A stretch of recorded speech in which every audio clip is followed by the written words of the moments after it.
Hey guys, Merry Christmas. Okay, I realize I'm a few weeks early, all right? And I am not that guy who puts his Christmas tree up in the first part of the fall. But we are beginning our Christmas story journey today. So join with us as we begin the process of learning some of the Christmas stories.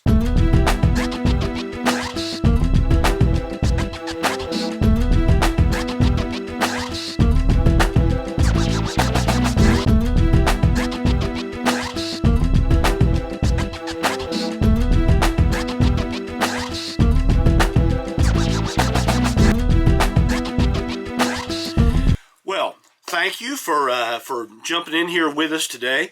We are going to begin learning a really important Christmas story. But I'm guessing that maybe you've probably never thought about this as being a Christmas story. Galatians chapter 4, verses 4 and 5 are really a foundational part of the Christmas story, written long after Christmas occurred, right? But it's still important to recognize, realize, and discuss some of the reasons why God's timing was as it was. So, again, what I have done is I have taken the story, I've gone through several different translations. Now, I'm just going to tell you a personal point of preference, right? The Christian Standard Bible has a really great storying type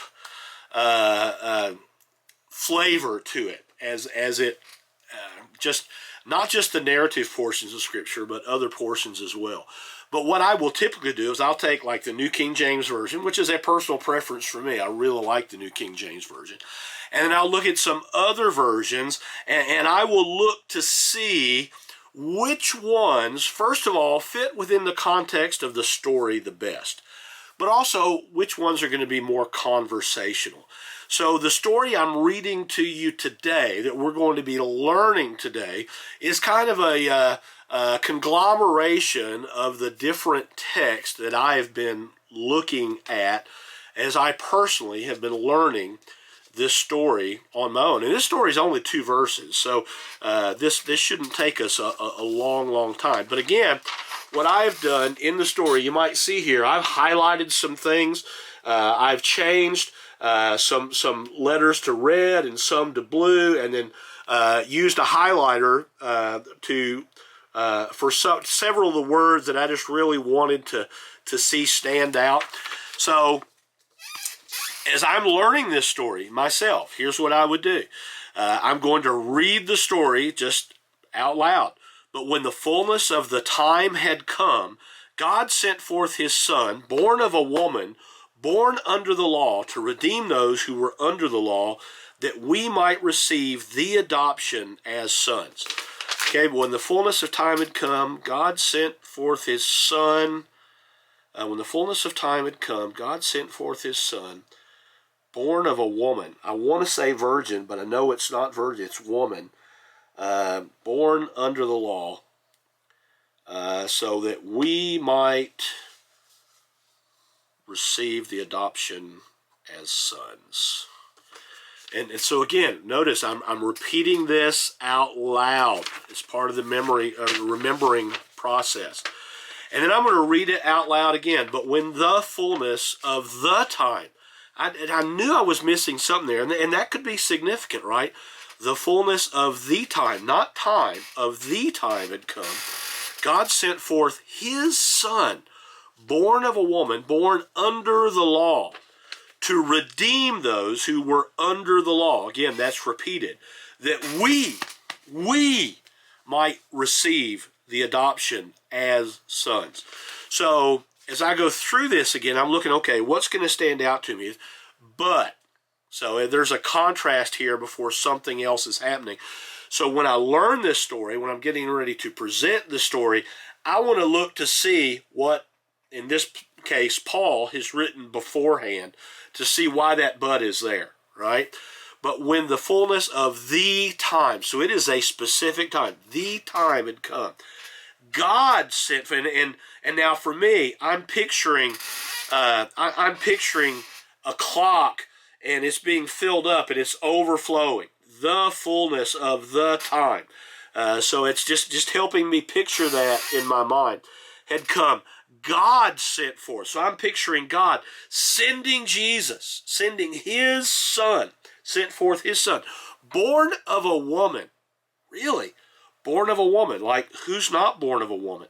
So even as I'm learning this story, in the back of my mind, I'm thinking, well, that's a little significant. Just the way that's stated is unusual. So I want to remember that as I'm telling. And then there's two R's in this last verse. To redeem those who were under the law. So again, repeating that under the law. That we might receive the adoption as sons. So his purpose, redeem those who are under the law, that we might receive the adoption as sons. So that's just going to help me to remember. So I'm going to turn that over so I'm not looking at it. But when the fullness of the time had come, God sent forth his son, born of a woman, born under the law, to redeem those who were born under the law, that we might receive the adoption as sons. Okay, but when the fullness of the time had come, God sent forth his son, born of a woman, born under the law, to redeem those who were under the law, that we might receive the adoption as sons. Man, there's a lot of these here. I mean, that are kind of the fullness, the time, the law, the adoption. And see, I'm looking for those. Those, to me, those are little memory hooks, right? I can hang my remembering this story on those things.